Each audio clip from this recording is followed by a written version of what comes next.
omitieron algo de mi currículum porque piensan que es vergonzoso. Entonces, toda mi participación en el sector público.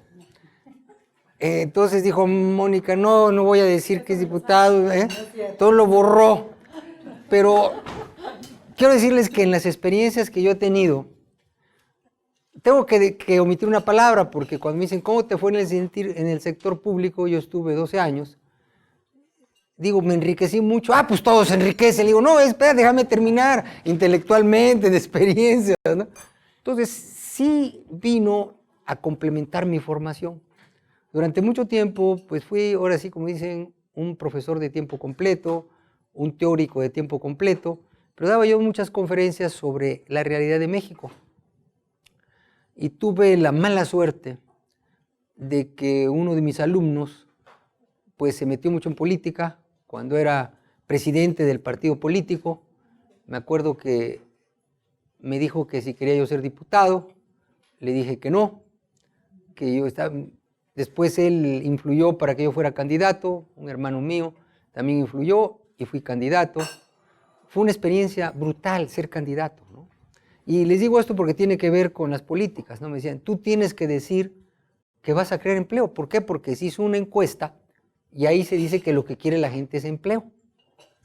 Entonces, si yo quiero ganar votos, tengo que prometer que voy a crear empleos. Entonces, ¿qué hice yo para ser congruente con mis principios? Bueno, yo voy a hablar que voy a crear las condiciones para crear empleo. Y ahorita les voy a contar algunas otras experiencias de esto, pero sí quiero decirles antes que pueden interrumpirme en cualquier momento. La idea central de esto es ver lo que está pasando en México, ver por qué Guatemala no debe hacer. Pero quiero hacer un preámbulo de cómo cuando estoy en el sector público se da uno cuenta que tiene uno que tener principios, porque si no está uno como una veleta y está uno viendo el corto plazo únicamente. O sea, el corto plazo lo absorbe uno mucho. ¿Por qué? Porque mi finalidad es ganar las elecciones. Ya después que yo gane, ya veo qué hago. Pero si no las gano, no puedo hacer nada. Entonces, para ganar, ¿qué tengo que hacer? Bueno, pues prometer esto, prometer el otro. En esta zona, ¿qué es lo que necesitan? Ahora con las encuestas, eso es lo que yo prometo. Entonces, es una situación muy difícil. Yo le decía alguna vez a mis alumnos, y yo llego y digo, el que quiera una casa, tiene que trabajar para construírsela. El que quiera un trabajo, tiene que buscarlo. Entonces, yo no gano las elecciones así. Yo tengo que decir, yo les voy a dar trabajo. Yo les voy a construir su casa. No se preocupen, cuando dejen de trabajar va a haber pensión para todos. Ahorita acaba de decir un candidato en México, voy a duplicar la pensión para alumnos, para personas de la tercera edad. Pero nadie se pregunta de dónde va a salir el dinero. Fui diputado, presidente de la Comisión de Presupuesto y Cuenta Pública, que era lo más importante. ¿Y por qué fui diputado también? ¿Y por qué después entré en la política? Bueno, porque uno de mis alumnos, que fue presidente del partido, después fue presidente de la República. Y yo lo hacía mucho enojar, entonces se vengó y me dijo, a ver si es cierto, ahora vente acá. Para decirles, estuve 12 años, dirigí un banco de desarrollo, el más grande que había en México. Y cuando yo le dije al anterior presidente, que él fue el que me invitó, Fox, le digo, oye, pues yo no sé mucho de banco, rodéate de gente buena. Ahí también aprendí algo del sector público. Es más fácil hacer las cosas mal que bien. Es decir, cuesta más trabajo y no hay ese beneficio que ustedes esperan. Por ejemplo, en ese banco, no es presunción, pero para que ustedes se den cuenta, reduje la burocracia del banco. Logré que por primera vez, con las operaciones que tenía, con los préstamos que tenía, cubriera todos sus gastos. Dejé en el último año, también lo voy a decir, $300 millones de ganancia para el banco, neta. Y ustedes dicen, oye, qué bien, ¿y qué ganaste tú? Nada. Ahora les digo, si yo hubiera aumentado la burocracia, si yo hubiera perdido 300 millones, tampoco mi patrimonio sufre ningún demérito. O sea, lo que tú hagas en el sector público, bien o mal, nadie te lo va a agradecer. Ahí en esos bancos de desarrollo se pueden hacer muchos negocios. Ahí me dio tristeza porque un buen amigo mío le comenté cómo se podían haber ganado cientos de millones de dólares con ciertos negocios. Le dije, mira, si hacen esto, hacen acá, ahorita no les voy a contar, no es que no les pueda contar todo eso. Y me dijo, ¿y tú no agarraste? Y me dijo, no. ¿Cuál fue la respuesta de Diesel? No fue una felicitación, fue, qué idiota fuiste. Entonces, ¿cuál es el problema? No hay una rendición de cuentas. Yo me tocó casos que despedí gente y que tuve problemas con mis superiores. Yo reportaba al secretario de Hacienda. El subsecretario quería que metiera yo una persona, le dije que no. Lo llaman a uno y cuando yo veía que era una reunión de consejo, todo esto es importante para lo que vamos a decir, pues me llamó, oye, que no quieres poner a la señorita fulana. Le digo, efectivamente no la quiero poner, porque no funciona. Oye, pero el subsecretario dice, le digo, no, yo tengo un candidato. Oye, le digo, mira, a mí el presidente, cuando me invitó, yo le dije, yo no sé mucho de bancos. Me dijo, rodéate de los mejores. Entonces yo me tengo que rodear de los mejores porque le tengo que dar cuentas al presidente. Y el secretario, que era mi amigo, pues me dice, Luis, tienes razón, ni modo. Y el otro, que después fue director del banco, una vez me encontró y me dijo, oye, el director, porque era el director de finanzas, dice, oye, el que dejaste director de finanzas es un garbanzo de a libra, ¿cómo? Le digo, ya ves, y tú no querías que fuera esa porque había sido colaborador tuya. O sea, todo esto le digo porque no están claras los objetivos y casi todos los políticos están luchando por sobrevivir y tener poder. Entonces los parámetros para juzgar las políticas económicas son a corto plazo. Y eso quienes aquí hayan estudiado saben que es muy diferente políticas económicas a corto plazo que a largo plazo. Y esto es lo que está pasando en este momento en México. O sea, no es únicamente en gobiernos de izquierda o de derecha, es gobiernos que ven a corto plazo y gobiernos que hacen lo que sea por llegar al poder. Ustedes han escuchado que en México hay mucha corrupción. Efectivamente, hay mucha corrupción. ¿Por qué hay mucha corrupción y se ha disparado la corrupción? Porque el PRI perdió el poder en el año 2000. Pierden el poder ejecutivo. Lo único que les queda son gobernadores y una mayoría en el Congreso que no nos permitió hacer muchas cosas. ¿Qué hacen? Y esto a veces los mismos mexicanos lo olvidan. El PRI regresa al poder gracias a los gobernadores. 20 gobernadores que juntan dinero para que él regrese al poder. Las leyes.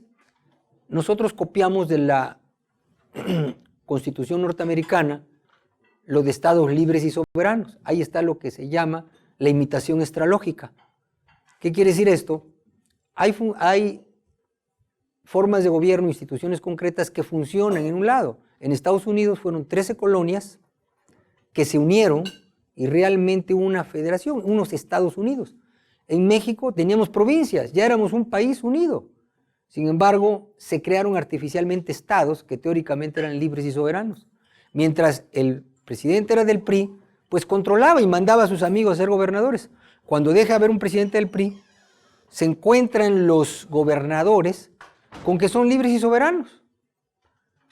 Una de mis primeras acciones, cuando llegué a ser presidente de la Comisión de Presupuesto, fue decirle a los asesores, a ver, yo veo que los estados no dan cuentas del dinero que le manda la federación, que es el 90% de sus ingresos. Mándales una carta a todos los gobernadores diciéndoles que en mi calidad de presidente de la Comisión de Hacienda, bla, bla, les pido que me digan qué están haciendo. Los asesores me dijeron, diputado, usted no tiene competencia. Entonces, en un lapsus como triunfo, dije, ustedes háganlo, mándenlo. Lo mandaron. De los 32 gobernadores, solamente uno, que era mi amigo, contestó, los demás no se tomaron la molestia ni de contestarme. Y esto lo digo para entrar a lo que está pasando en México. Estos gobernadores tomaron parte de esos recursos para financiar las campañas políticas.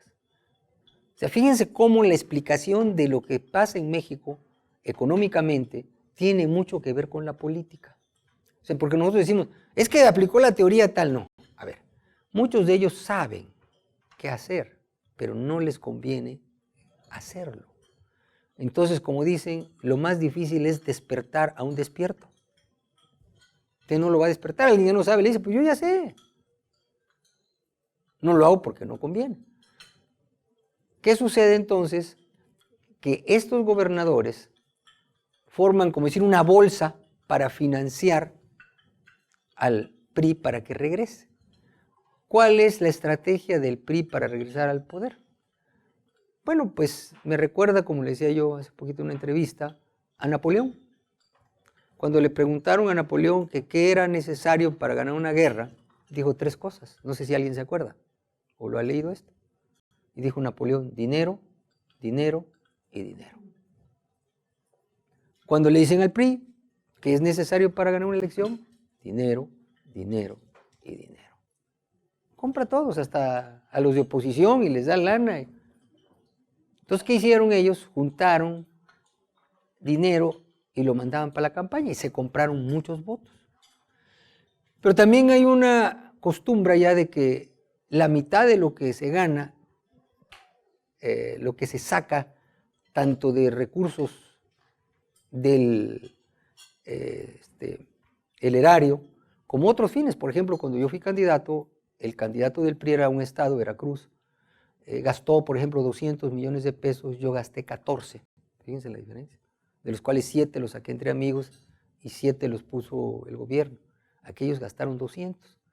Mi contrincante fue, lo han oído hablar, Miguel Alemán, que es una de las familias más ricas del mundo. Él, en lo personal, somos amigos, es una gente muy educada, pero pues se formó ahí, las gentes que llevó saquearon el Estado, y después, cuando perdieron el poder, los nuevos gobernadores, ya en el año 2000, se abocaron a hacer un factor definitivo en regresar al poder. Lograron que regresara el PRI al poder porque compraron votos, y por otro lado los partidos de oposición, entre ellos el PAN, se dividió, que eso es lo peor, y ellos también provocan divisiones. ¿Qué sucede? Que el presidente actual, Enrique Peña Nieto, queda comprometido con los gobernadores y ellos creen que tienen fuero para robar. Entonces han saqueado los estados. Llega Enrique Peña Nieto, llega con un secretario de Hacienda, a quien yo conocía, habíamos reestructurado una deuda allá en el banco. Todavía el día que me voy le digo, oye, qué bueno que estás tú. Sabe perfectamente, tiene posgrado en economía, estuvo con colaborador de un secretario de Hacienda que ha sido de lo mejor que tenemos, con Pedro Aspe. Y yo dije, bueno, pues este cuate le va a decir.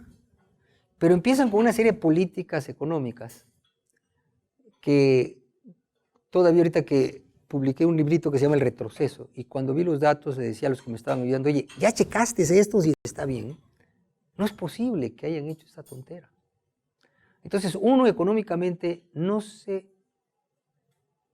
explica. Por ejemplo, ellos aumentan impuestos. En el 2013 se aprueba, en el 2014 empieza.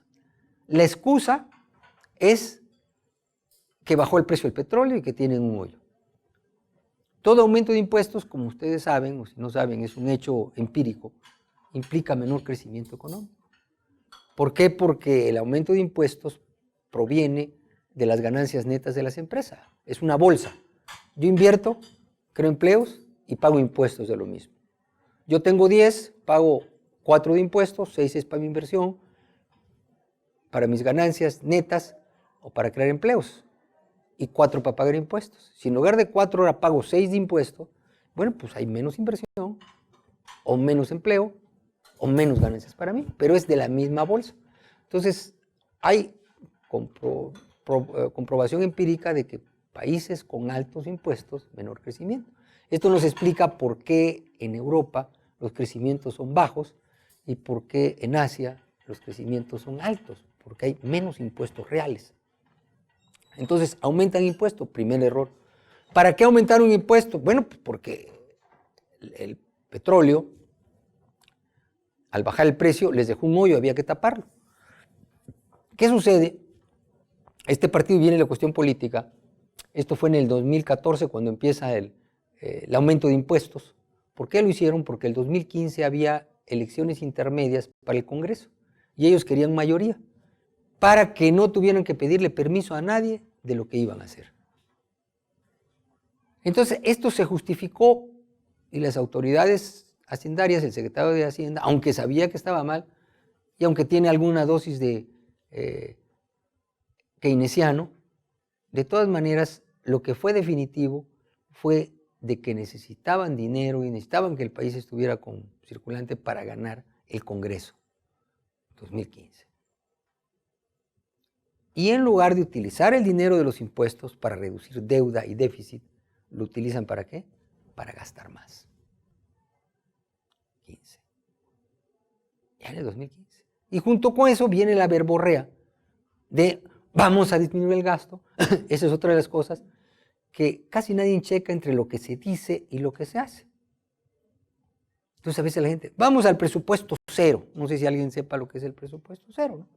Voy a indagar a dónde van a ir la relación costo-beneficio de las diferentes dependencias. Entonces el presupuesto cero quiere decir que yo parto de cero, no parto del supuesto de que ese gasto ya se tiene que hacer todos los años. Que ahí es otra de las cuestiones, todos los años se hace el mismo gasto. Oye, yo no quiero ya carros nuevos, ya tengo los que tengo. No, pero es que hay un presupuesto para...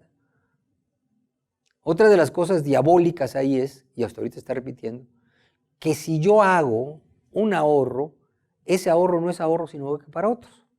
Por ejemplo, en el banco nosotros tuvimos ganancias, teníamos ganancias, y me dijeron que cuando yo estoy en clase, Clinton, le quito esto y lo boto a la basura. No lo vamos a hacer ahora. O le digo, no, oye, o le digo a lo chino, ¿sabes lo que hacen en China? ¿No? Lo botan en un cubo de agua. Entonces yo le digo a mis alumnos, ¿cómo quieres? ¿A lo chino o a lo mexicano? No, maestro, nada más aviéntele usted. Bueno, pero bueno, entonces decíamos, porque por ejemplo, en el banco teníamos ganancias. Me dicen los ejecutivos, los directores, oye, pues danos un bono de productividad. No, ya te ganan ustedes muy buena lana, que no sé qué. Yo entre broma y broma, ¿no? No, ya no. Bueno, pues está bien, Luis, ni modo, que no sé. Pero después viene uno y me dice, oye, Luis, mira, vamos a dejarle ahorita, no me acuerdo que eran también, creo que era el último año, eran como 300 millones, como 1,000 y pico, no, como 3,000 millones de pesos mexicanos, un chorro. ¿Sabes qué va a hacer Hacienda con eso? Se los va a dar al Banco de Comercio Exterior. Y sabes que ahí sí tienen bono. Y efectivamente. Y eso estaban perdiendo dinero. Entonces que le dije, bueno, mira, yo no me opongo, mándenlo al consejo, que lo preside el secretario, y si él lo aprueba, pero ya casi todo lo que va al consejo lo aprueban porque supuestamente se aprobado por nosotros. Lo mandaron, ya ni me acuerdo, creo que sí se los dieron. Pero dije, oye, de que se los den a los otros, pues que se los den a estos, que estos sí se fajaron. Entonces son lo que yo llamo incentivos perversos que se tienen en la burocracia. Y en el caso de México, en este gobierno, esos incentivos por un presidente que se ha dejado llevar o que ha sido muy superficial o que los que están juntos no le han dicho porque no sabemos qué pasa. Pero en la empresa privada, si un director no hace las cosas bien, se va. Yo no sé si fue porque su abuelita estaba enferma o lo que sea. Te vas, viejito. Y aquí hay rumores de que es esto, de que no se mete, que nada más quiere estar acá. El hecho es que, por ejemplo, el caso de Pemex. Ya Pemex venía cada vez siendo más ineficiente, porque hay gente que piensa que la ineficiencia y la corrupción no tiene ningún efecto en la economía, y es fundamental.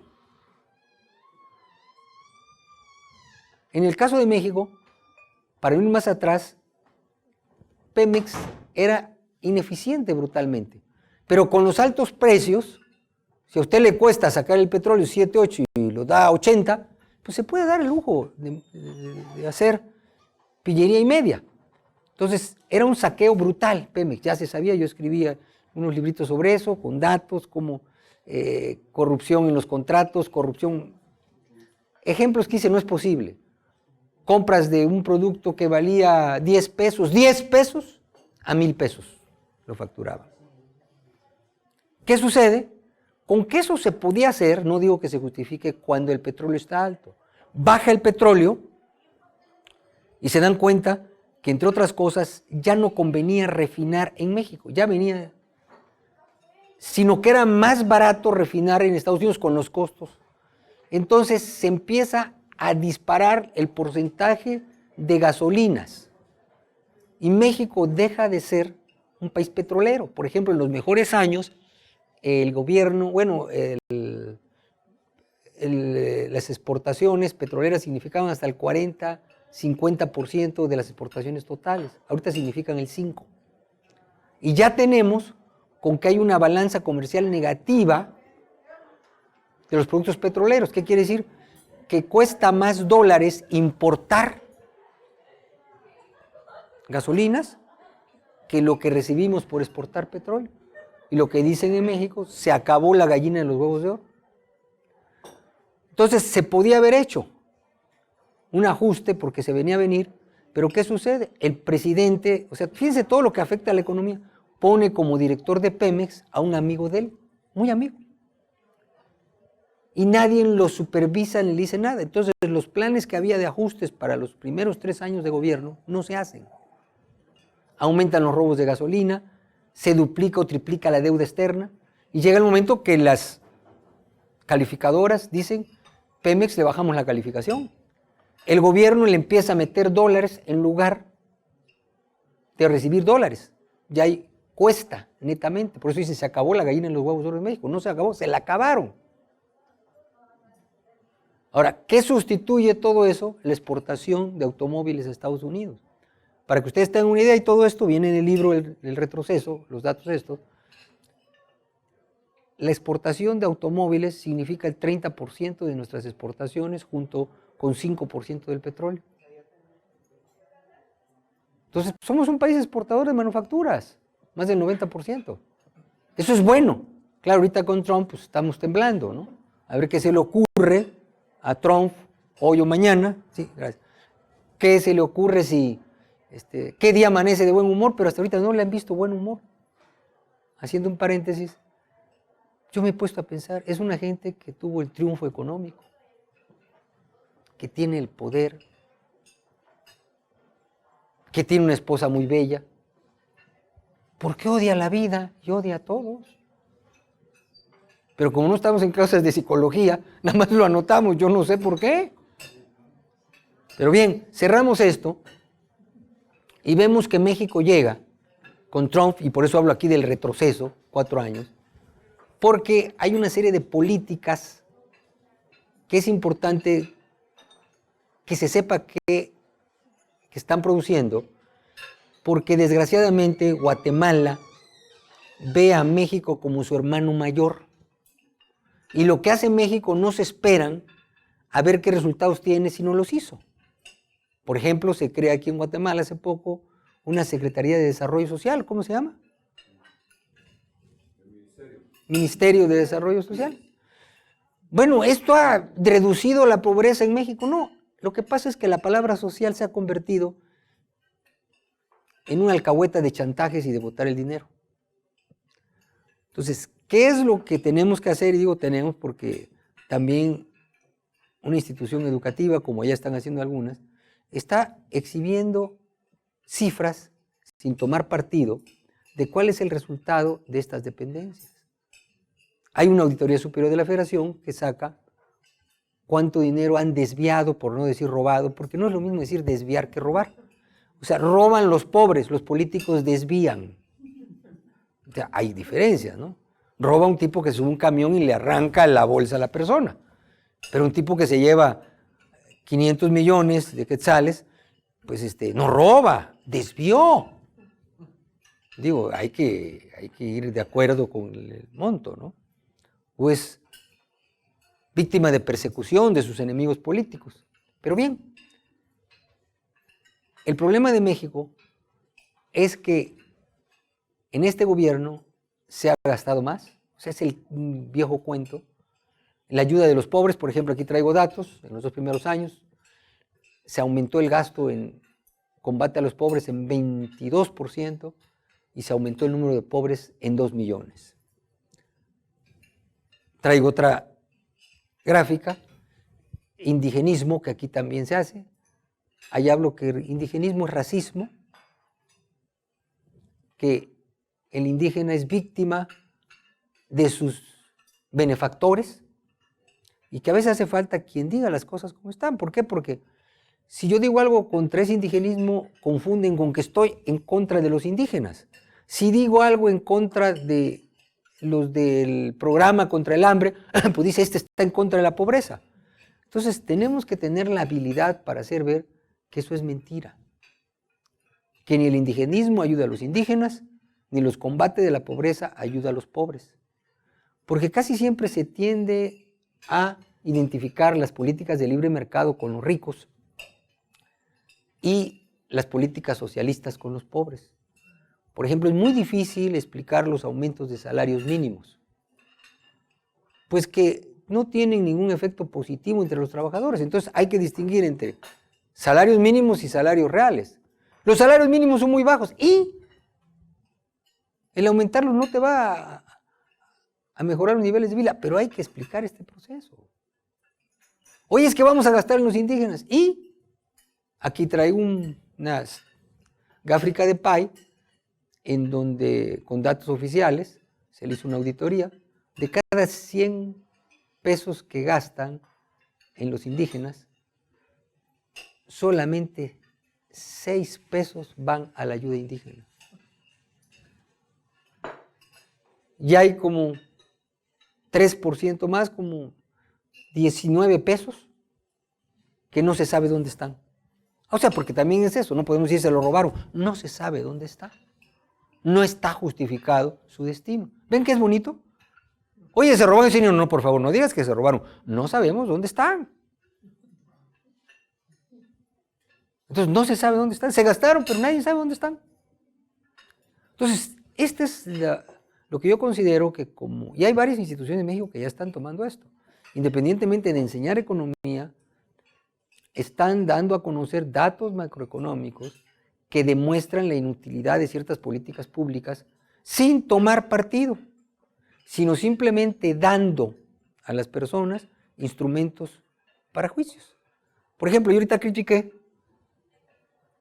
al gobierno y a algunos y hasta otro intelectual, un intelectual, a mí no me gusta eso de intelectual porque es medio peyorativo, pero se molestó conmigo porque él habló, México ante el Tratado de Libre Comercio, ante la Trump tiene que mantener su dignidad, no tiene que permitir que nos pisoteen, todo eso que es retórica patriotera.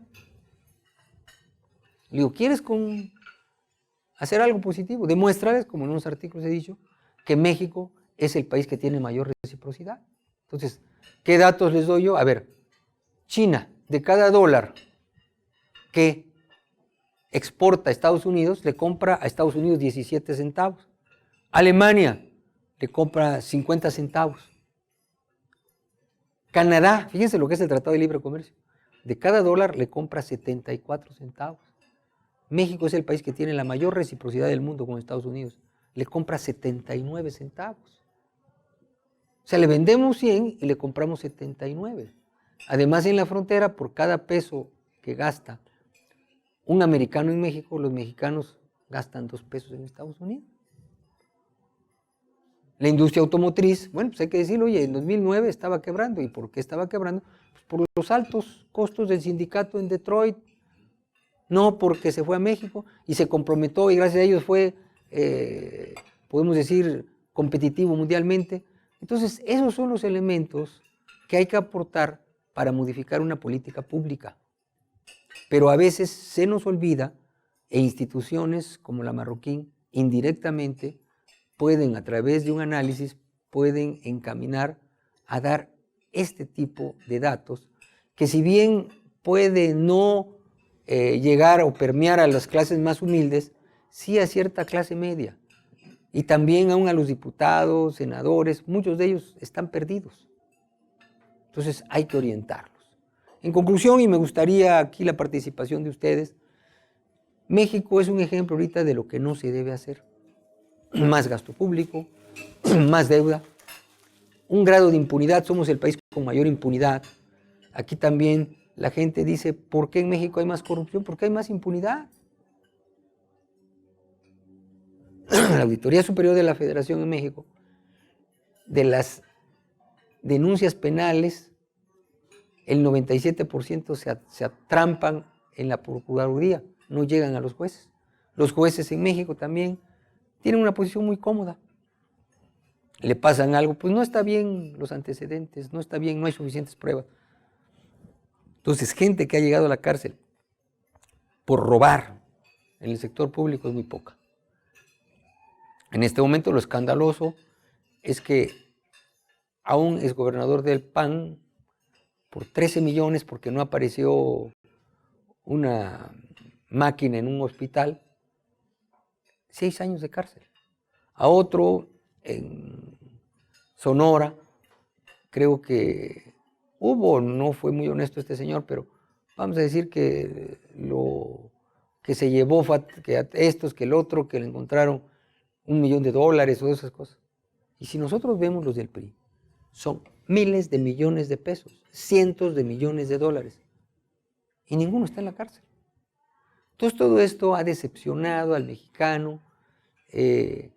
Probablemente este gobierno ya no gane, pero hay el peligro que gane otro de izquierda, de más izquierda, porque los otros están divididos. Entonces puede ser también un retroceder. Estados Unidos va a retroceder al proteccionismo, México va a retroceder probablemente al estatismo. ¿Y por qué?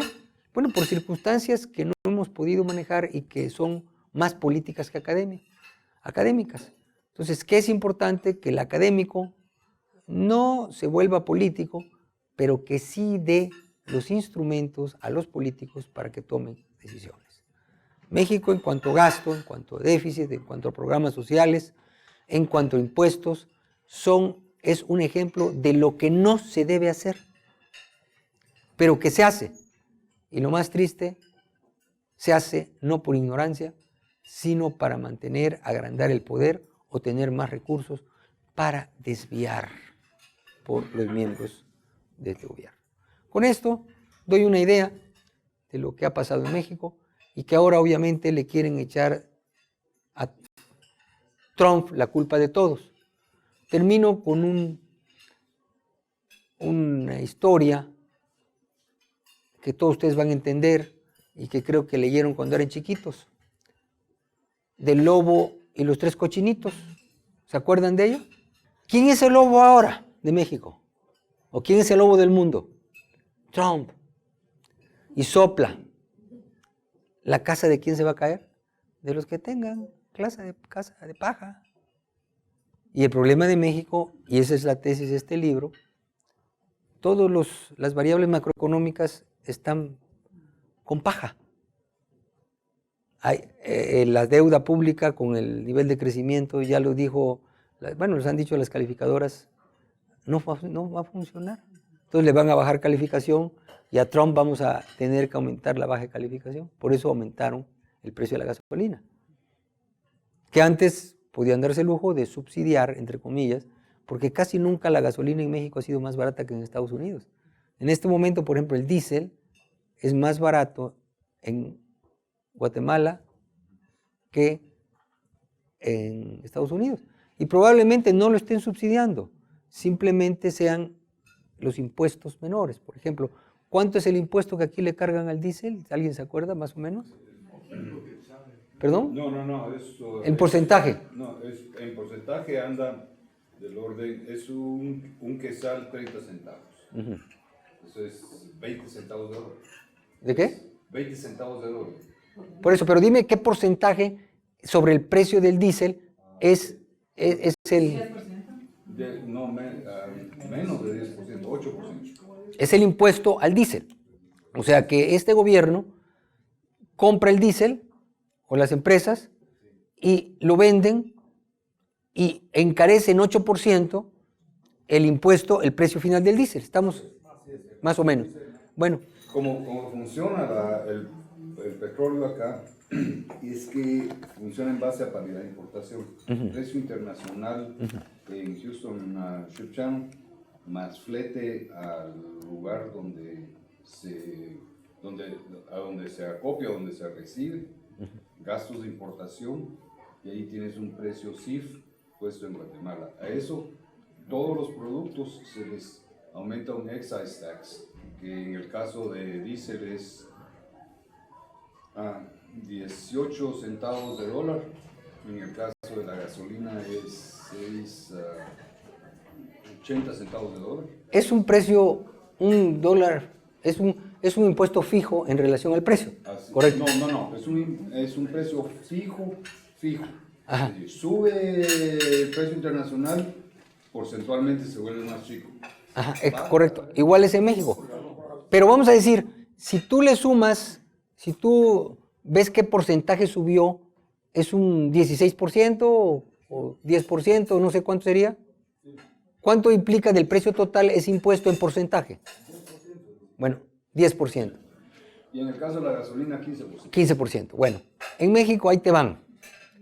La gasolina más cara que consume el 20% de la población es de aproximadamente 34% del impuesto. La gasolina más popular, que la consume el 80% de la población, es del 42% del impuesto. El diésel es de 45% del impuesto. Se hicieron los europeos. Eso es lo que de veras pasó. Bueno, y por eso están mal, pero tampoco allá el nivel de ingreso es mayor que el mexicano. Entonces, el gobierno, ¿por qué lo tuvo que aumentar? Lo tuvo que aumentar porque con el nivel de déficit que tenía, con el nivel de deuda, necesitaba más ingresos. Y necesitaba reducir el desequilibrio presupuestal. Tenía dos caminos. Uno, bajar el gasto, que es el camino que decimos, y otro, aumentar impuestos. Como ya había aumentado los impuestos, estamos a 30 en personas morales, a 34, 35 en personas físicas. Y hay otra medida, que esa no la traigo aquí, porque ya no le metí tanto, pero que se llama impuesto sobre ganancia. En impuestos a la ganancia, en Estados Unidos es el 44% de todos los impuestos que paga sobre ganancia, el sales tax, el income tax, todos los impuestos, 44%. En México ya es el 53%. Ahora, ¿cuál es el mayor peligro de Trump? Que si baja impuestos, las empresas se van a regresar no por amenazas, sino porque va a ser mejor invertir en Estados Unidos. Entonces, el gasolinazo implica un aumento de ingresos al gobierno. Y el hecho de que ese $2 o 2 pesos que aumentó la gasolina, pues lo pagan todo, pero además el impuesto otro sigue siendo grande, ¿no? Entonces, ¿qué es lo que muchos decimos? Bájale al impuesto. Ah, no, porque necesito lana. Bueno, entonces tú te vas a perjudicar a costa que los particulares tengan menos recursos. Y el que se ha opuesto más agudamente a esto es un partido de izquierda. El PAN, partido que yo pertenezco, es muy decente. Entonces, como que no llega a la gente. Entonces, ha bajado más el PRI y ha subido más la izquierda. Y el PAN ahí se queda, más o menos en medio. Pero esto nos explica, bueno, que el problema es que un excesivo endeudamiento. Y entre la deuda, pues tanto en los estados como en Pemex, no se sabe dónde, en qué se invirtió ese dinero. Pues bien, les agradezco mucho esta invitación, muchas gracias a todos y espero haya algo positivo de esta plática. Muchas gracias.